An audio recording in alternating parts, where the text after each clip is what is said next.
அனைவருக்கும் வணக்கம்.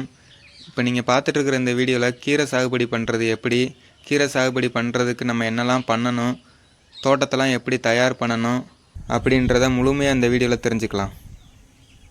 கீரை சாகுபடி பண்ண போகிற தோட்டத்துக்கு முதல்ல எருவெல்லாம் தூவிட்டு முதல்ல 5 கலப்பை விட்டு உழுது போட்டாச்சு.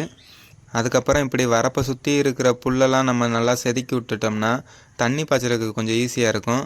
வரப்பில் இருக்கிற புல்லும் நம்மளுக்கு காட்டுக்குள்ளே அவ்வளோவா வராது. அதுக்காண்டி இப்படி நல்லா செதுக்கி விட்டுறணும். செதுக்கி உள்ளே இழுத்து விட்டுட்டு நல்லா காய விட்டுறணும். அப்போ தான் புல்லும் காஞ்சிரும், களையும் முளைக்காது நம்மளுக்கு. இந்த வேலையெல்லாம் செஞ்சு முடிச்சதுக்கப்புறம் நம்ம ரோட்டரியை கூப்பிட்டு உழுகலாம். இந்த மாதிரி ரோட்டரியை வச்சு நம்ம உழவு செய்யும்போது தோட்டமும் நல்லா மட்டமாக இருக்கும், பாத்தி கட்டுறதுக்கும் கொஞ்சம் ஈஸியாக இருக்கும். கீரை விதையும் நம்மளுக்கு ஈஸியாக போட்டுடலாம் மட்டமாக இருக்கிறதுனால. உழவு ஓட்டி முடிச்சதுக்கப்புறம் நம்ம பாத்தி கட்ட ஆரம்பிச்சிடலாம். இந்த மாதிரி பாத்தி கட்டும்போது நம்ம தண்ணி போகிற வாய்க்காவுக்கு மட்டும் நல்லா பெரிய கரையாக போட்டு விட்டுறணும். தண்ணி போகிறப்போ நம்மளுக்கு கரை உடைக்காமல் இருக்கணும். இந்த கரையை நம்ம உயரமாக போடுறதுனால இந்த கரையிலேயே நம்ம அகத்தி விதையெல்லாம் ஊண்டிட்டுடலாம். காட்டை சுற்றியும் ஊண்டிடலாம். அதுவே நம்மளுக்கு நல்ல நிழலாக இருக்கும். காட்டை சுற்றி உள்ளே இருக்கிற கரையிலேயே நம்ம சீனியரை விதை, மல்லி விதை, இல்லைன்னா முள்ளங்கி விதை, இந்த மாதிரி விதைகளே ஊண்டி விட்டுட்டோம்னா நம்ம அதையும் அறுவடை செஞ்சுக்கலாம். வாய்க்காலில் நம்மளுக்கு புல் முளைக்காமல் இருக்கும். அப்படின்றப்ப தண்ணி பாய்ச்சறதுக்கு நம்மளுக்கு கொஞ்சம் ஈஸியாக இருக்கும். அதுக்கப்புறமா உள்ளே இருக்கிற பாத்தி எல்லாமே தடுத்து சின்ன சின்னதாக 4-5 பாத்தி வர மாதிரி தடுத்து போட்டுக்கிட்டோம்னா தண்ணி பாய்ச்சறதுக்கு நம்மளுக்கு ஈஸியாக இருக்கும். தண்ணி பாய்ச்சுற நேரமும் குறையும். இந்த மாதிரி கட்டி முடிச்சதுக்கப்புறமா கீரை விதை, கீரை நடுறது எப்படின்றத இன்னும் பார்க்கலாம். கீரை விதையெல்லாம் நான் முன்னாடியே கடையிலேயே வாங்கி வச்சுட்டேன். அரைக்கீரை, பாலாக்கீரை, தண்டங்கீரை, சிறுகீரை, எல்லா கீரை விதையுமே நான் முன்னாடியே வாங்கி வீட்டில் வச்சுருந்தேன். அதை எடுத்துகிட்டு இப்போ போட ஆரம்பிச்சிட்டேன். பாத்தி கட்டி இருக்கிறதுல நான் அடிக்கடி கீரை விதை போடுறதுனால எடுத்து ஈஸியாக தூவ ஆரம்பிச்சிட்டேன். புதுசாக போடுறவங்கெல்லாம் மணலில் கலந்து கொஞ்சம் போட்டுக்குங்க. ஏன்னா கையில் அழுறம்போது நிறையா வரும். கீரை விதை நிறையா இருக்கிறதுனால ஒரே இடத்துல விழுகிறதுக்கு சான்ஸ் இருக்குது. அதுக்கப்புறமா தண்ணி பாய்ச்ச ஆரம்பிச்சிடலாம். பரசி விட்டுட்டு கீரை போட்டு முதல் தண்ணி விட்டதுக்கப்புறமா ஒரு நாள் விட்டு மறுநாள் தண்ணி பாய்ச்சணும். அப்போ தான் கீரை விதையெல்லாம் ஈஸியாக முளைச்சி வந்துடும். இப்போ பார்த்துட்ருக்கிறது அரைக்கீரை. விதை போட்டதுலேருந்து 5 நாள் கழித்து இந்த விதையோட வளர்ச்சி இவ்வளோ தூரத்துக்கு இருக்குது.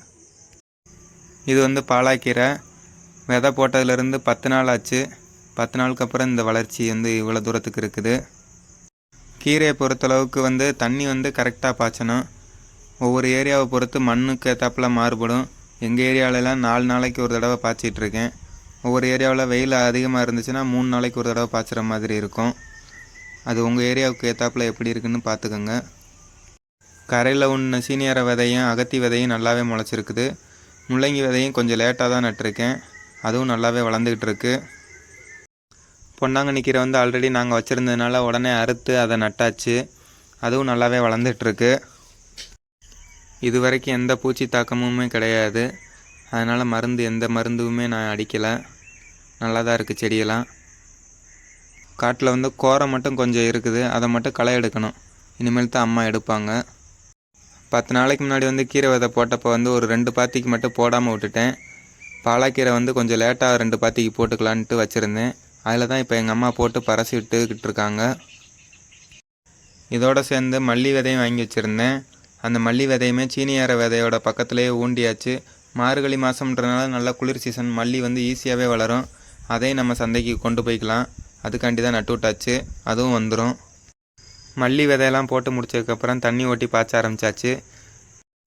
கீரையை பொறுத்தளவுக்கு கீரை தண்ணி சத்து அதிகமாக இருக்கும். அதனால் அதிகமாக தண்ணி நின்னாலும் அழுகல் விழுக ஆரம்பிச்சிடும். அதனால் கரெக்டாக தண்ணி பாய்ச்சணும். 4 நாளைக்கு ஒரு தடவை நல்லா காய விட்டு அதுக்கப்புறம் பாய்ச்சினாலே போதுமானதாக இருக்கும். அதே மாதிரி மழை காலத்தில் கீரை அதிகமாக போட்டோம்னா அடிக்கடி அழுகல் விழுந்துடும். தண்ணி அதிகமாக நின்றுக்கிட்டே இருந்துச்சுன்னா அழுகல் விழுந்து கீரை விதையெல்லாம் வேஸ்ட் ஆயிரும். ஒரு வேளை அதிகமாக மழை பெய்யுதுன்னா தண்ணி காட்டை விட்டு வெளியே போகிற மாதிரி வெட்டி விட்ருங்க. தண்ணியே நிற்கக்கூடாது. அடுத்த வீடியோவில் 25 நாள் கழித்து கீரையெல்லாம் எப்படி முளைச்சிருக்கு, கீரையோட வளர்ச்சி எந்த அளவுக்கு இருக்குன்றதை பார்க்கலாம். இது வரைக்கும் நம்ம சேனலை சப்ஸ்கிரைப் பண்ணாத நண்பர்கள்லாம் சப்ஸ்கிரைப் பண்ணிக்கோங்க. இன்னொரு வீடியோவில் பார்க்கலாம் நண்பர்களே.